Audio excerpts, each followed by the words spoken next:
जब आपका दिल करे आप मुझे डांट लें, मैं प्रॉमिस बुरा नहीं मानूंगी। जीती रहो, खुश रहो। तुमने दिल खुश कर दिया। अगले दुखों में सायरा, बेटा मुझे मुझे माफ कर देना। मुझसे मैं तुमसे बहुत शर्मिंदा हूँ। मुझसे बहुत गलती हो गई। मैंने कल तुम्हारे साथ बहुत बुरा सलूक किया। अगर हो सके तो मुझे अपनी माँ समझकर माफ कर देना बेटा। ये आप क्या कह रही हैं आंटी? प्लीज ऐसा तो मत कहें। नहीं बेटा, मांगने तो मुझे माफी। अपनी गलती पर शर्मिंदा होने से कोई छोटा नहीं हो जाता। असल में मेरी कोई बेटी नहीं है ना। बहुत शौक था मुझे बेटी का। मुझे लगा था कि मेरी बहू आएगी तो मैं उसे अपनी बेटियों की तरह रखूंगी। लेकिन मैं गलत थी बेटा। मुझे नहीं पता था कि बेटी में और बहू में कितना फर्क होता है। अगर मेरी सगी बेटी होती तो आप अपनी बेटी को तो कुछ भी कह सकते हैं ना, डांट सकते हैं, मार भी सकते हैं। लेकिन बहू के साथ आपको बहुत सोच समझ कर बात करनी होती है, बहुत मोहतात रहकर। बेटा बस यही गलती हो गई मुझसे। नहीं आंटी, प्लीज ऐसा मत कहें। आप मुझे अपनी बेटी ही समझ सकती हैं। जब आपका दिल करे आप मुझे डांट लें, मैं प्रॉमिस बुरा नहीं मानूंगी। जीती रहो, खुश रहो। तुमने दिल खुश कर दिया। ठीक कहती है बिल्कुल शमीम तुम्हारे बारे में। बहुत बड़ा दिल है तुम्हारा और बहुत नरम दिल हो तुम। मेरा बेटा बहुत किस्मत वाला है कि उसे तुम्हारा साथ मिला। अच्छा बेटा, आज के बाद तुम्हें किचन में जाने की कोई ज़रूरत नहीं है। कोई काम करने की ज़रूरत नहीं है, ठीक है?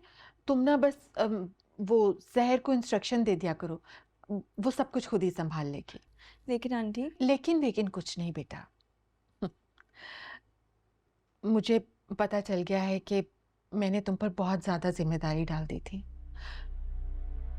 नई नई सास बनी हो ना, पता ही नहीं है कि बहू के साथ किस तरह से रहते हैं। लेकिन अब मुझे समझ आ गई है। अब तुम्हें मुझसे कभी कोई शिकायत नहीं होगी। बीबी जी, आपका फोन आ रहा था। ओहो।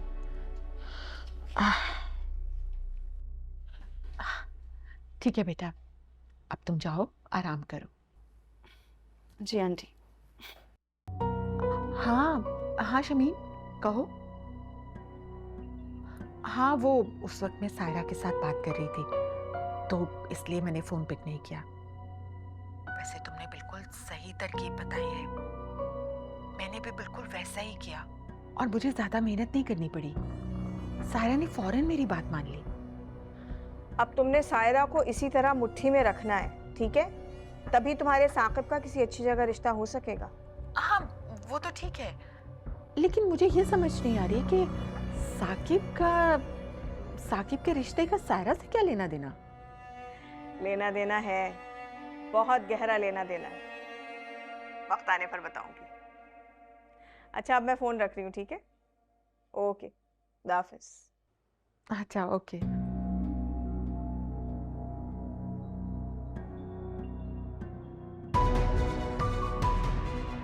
मुझे धोखेबाज और मक्कार कहा था ना। अब देखें ये धोखेबाज औरत आपके साथ क्या करती है। जिस घर में एक बेटी देने पर आपको ऐतराज है, आपकी दूसरी बेटी की शादी भी मैं उसी घर में कराऊंगी। हेलो हेलो, जी अब्बू आवाज़ आ रही है? अस्सलाम वालेकुम। वालेकुम सलाम बेटा, कैसी हो? मैं बिल्कुल ठीक हूँ अब्बू, आप कैसे हैं? बेटा मैं तो ठीक हूँ। तुम्हारी माँ ने जो बातें बताई हैं उसके लिए मैं परेशान हो रहा था।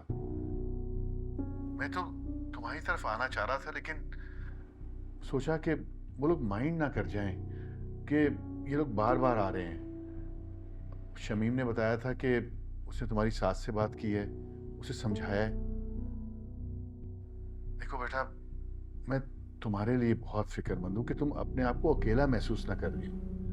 अगर ऐसी बात है तो बेटा मुझे बताओ, मैं आ जाता हूँ, बैठ के बात कर लेते हैं। नहीं नहीं अब्बू, इसकी कोई भी ज़रूरत नहीं है। एक्चुअली आंटी ने मुझसे माजरत कर ली है और वो काफ़ी शर्मिंदा भी थी जो उन्होंने किया, और उन्होंने मुझसे ये भी कहा है कि आइंदा ये दोबारा नहीं होगा। अच्छा बेटा, ये तो बहुत अच्छी बात है, मगर ये हुआ कैसे? अब्बू, मुझे लगता है कि शमीम बाजी ने उनसे बात की थी, शायद उसी की वजह से उनको अपनी गलती का एहसास हो गया। अल्लाह खुश रखे शमीम को, एक और एहसान कर दिया उसने हम पर। उसने तो सारी परेशानी दूर कर दी हमारी। अच्छा अब्बू, एक और बात, प्लीज़ आप मम्मी को समझाएं ना। वो जब यहाँ से गई थी ना तो बहुत खफा होकर गई थी। मैं भी कोशिश करूँगी कि मैं एक आध दिन में घर चक्कर लगा लूँ और आकर अम्मी से खुद बात कर लूँ। अरे हाँ हाँ बेटा, तुम अपनी सहूलत से आना, तुम अपनी माँ की फिक्र मत करो, उसका तो मिजाज ही ऐसा है। तुम फिक्र मत करो, मैं उसे समझा दूंगा। तुम बेटा अपना घर देखो बस। ये बताओ कि रजा तुम्हारे साथ ठीक है? कुछ कहा तो नहीं उसने? जी अब्बू, वो बिल्कुल ठीक है। चलो फिर ठीक है बेटा, फिर बात होती है। तुम अपना ख्याल रखना। अच्छा, अल्लाह हाफिज। अल्लाह हाफिज।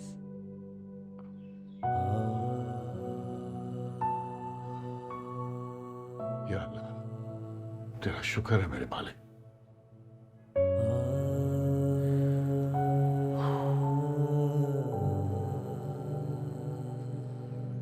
अरे इतनी बड़ी बात नहीं थी जिसका तुमने हवा बना ली है।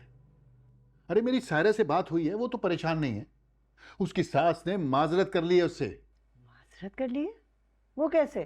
शमीम की वजह से। जिसे तुम कल बातें सुनाकर आई हो ना, उसने एक बार फिर साबित कर दिया कि वो तुम्हारी बेटियों के साथ कितनी मुखलिस है। और उसकी सास ने उसके समझाने की वजह से ही माफी मांगी है।